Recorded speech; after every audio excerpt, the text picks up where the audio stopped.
Meus irmãos, boa noite, Pai Senhor, noite abençoada nessa noite de sábado para todos vocês. Hoje é dia 15 de agosto de 2026, que seja essa palavra do coração de Deus, pela misericórdia dele, aos corações dos irmãos. Peço que você curta o vídeo, se inscreva, compartilhe, comente, todos esses padrões aqui que você já sabe.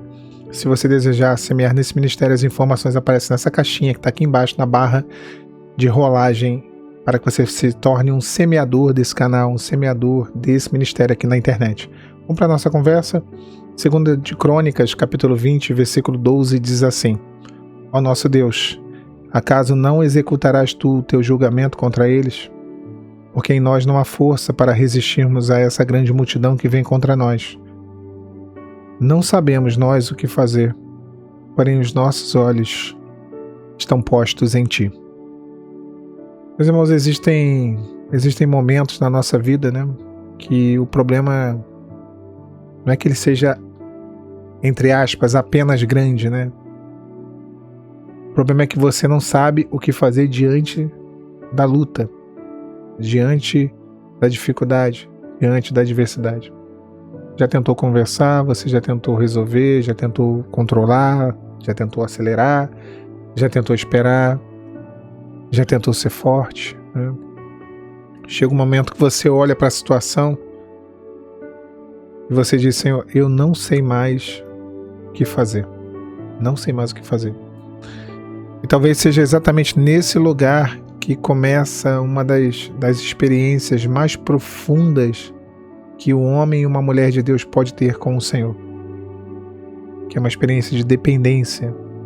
Porque enquanto você e eu, nós ainda achamos que nós conseguimos resolver sozinhos, nós até podemos buscar a Deus, mas quando nós percebemos que nós não temos força suficiente, a nossa busca ela vai para um outro patamar, ela vai para um outro nível. E é exatamente isso que acontece aqui em 2 Crônicas, capítulo 20. O inimigo era grande demais para Josafá, o rei Josafá. E o capítulo ele começa dizendo que os filhos de Moabe, os filhos de Amon e os povos se levantaram contra Josafá. Não era um pequeno problema, era uma coalizão de inimigos. Vários povos se uniram contra Judá. O texto diz que Josafá recebeu a notícia, veio a ele uma notícia dizendo: grande multidão vem contra ti. Perceba, o primeiro impacto da notícia não foi no campo de batalha. Não foi no campo de batalha, foi dentro do coração de Josafá.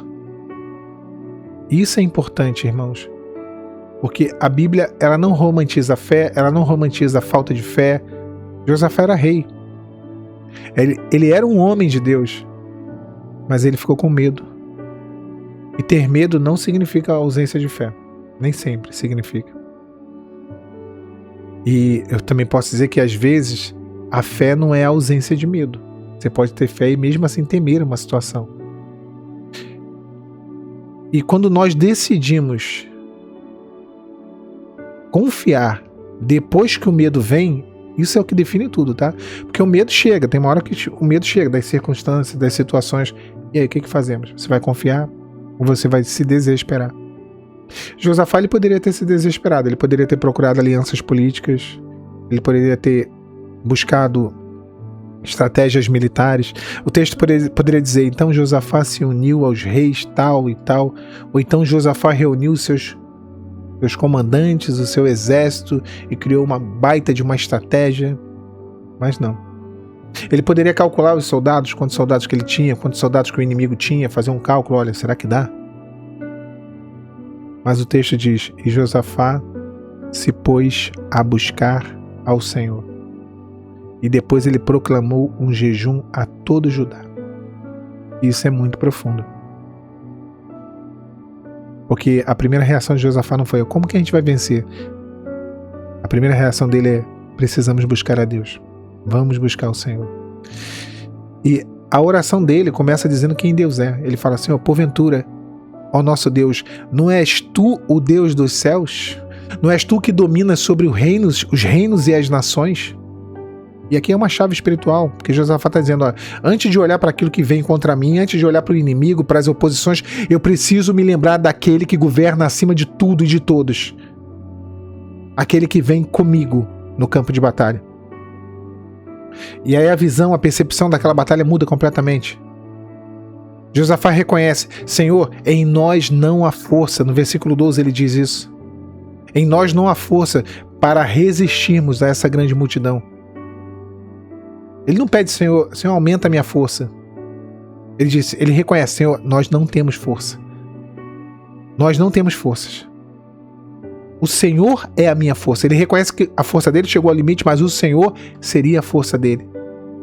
E aí vem uma frase de muita humildade na oração dele. Ele reconhece que não tem força e ele reconhece algo que eu sei que muitos irmãos estão sentindo nessa noite de sábado. Ele diz, Senhor, nós não sabemos o que fazer. E aqui é um ponto da dependência, porque tem gente que prefere tomar uma decisão errada ao admitir que não sabe o que fazer, que não sabe para onde ir, que não sabe como agir, que não sabe como reagir, que não sabe o que falar. Eu não sei. Os irmãos têm noção do quanto que é difícil dizer isso? Eu não sei. Não sei. Ainda mais para quem está acostumado a resolver tudo, né? Eu não sei o que fazer. E aí ele diz, porém os nossos olhos estão postos em ti, Senhor. Ele não sabia o que fazer, mas ele sabia para quem olhar. E aí Deus responde, a resposta parece ser estranha. O Senhor diz, não temais, não vos assusteis por causa dessa grande multidão, porque essa peleja não é vossa, mas de Deus. Amanhã descereis contra eles. A batalha não é de vocês, mas vocês vão até a batalha. Como assim? Se Deus vai lutar, por que eu preciso ir, né? Porque existe uma diferença entre lutar a batalha e comparecer ao lugar que Deus vai manifestar a glória dele, a presença dele, a intervenção dele. Judá não recebeu ordem de ficar dentro da fortaleza de Sião, recebeu ordem de sair. Isso é profundo. Porque talvez você esteja esperando Deus fazer alguma coisa enquanto você continua parado exatamente no lugar onde Deus já mandou você sair. O Senhor fala assim, ó, amanhã descereis contra eles, eis que sobem a ladeira de Ziz. É uma ascensão, né? Chamada ladeira de Ziz. Era provavelmente ali um lugar íngreme, uma região próxima ao Mar Morto. Muitos livros dizem que fica perto de En-Gedi, que é uma cidade mais conhecida, junto ao Planalto de Judá,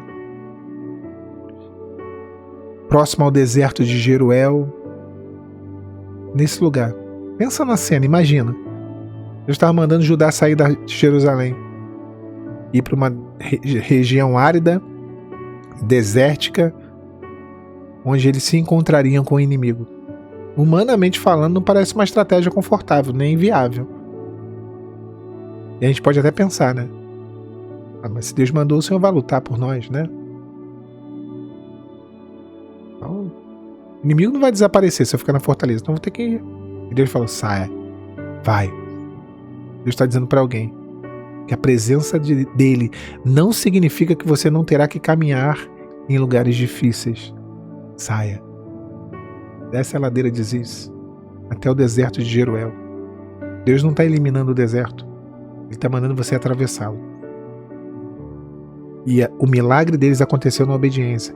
Josafá saiu, o povo precisou andar, eles obedeceram, eles fizeram aquilo que eles podiam fazer. Eles tinham que estar presentes para testemunhar o que Deus faria. A obediência ela não compra milagres, mas muitas vezes é o caminho da obediência que você encontra nesse caminho aquilo que Deus já está fazendo na sua vida.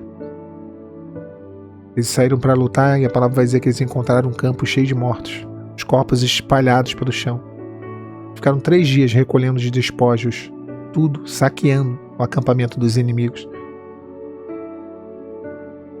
Porque Deus destruiu completamente o exército inimigo. E o lugar onde que eles esperariam uma derrota, uma vergonha, uma humilhação, uma ruína, eles encontraram provisão. Isso é mudança de cenário. Eles encontraram vitória. Eles encontraram testemunho. O grande segredo, os nossos olhos estão postos em ti. Talvez seja essa palavra que alguém precisa ouvir nessa noite de sábado, ou nessa manhã de domingo, nessa tarde, eu não sei quando você vai ouvir essa mensagem. Você está diante de uma coisa que você não consegue resolver, e talvez você esteja angustiado por não saber qual decisão você deve tomar. Faz que nem oração, que nem Josafá, meu irmão. A oração que ele fez. Eu não sei o que fazer, Senhor. Eu não sei como resolver. Mas os meus olhos estão postos em Ti.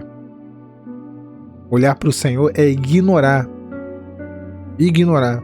No sentido de não ressaltar, não evidenciar, não priorizar tudo que está acontecendo ao teu redor.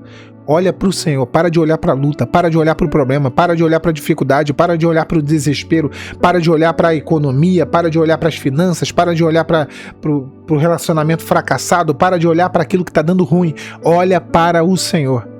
Os nossos olhos estão postos em Ti.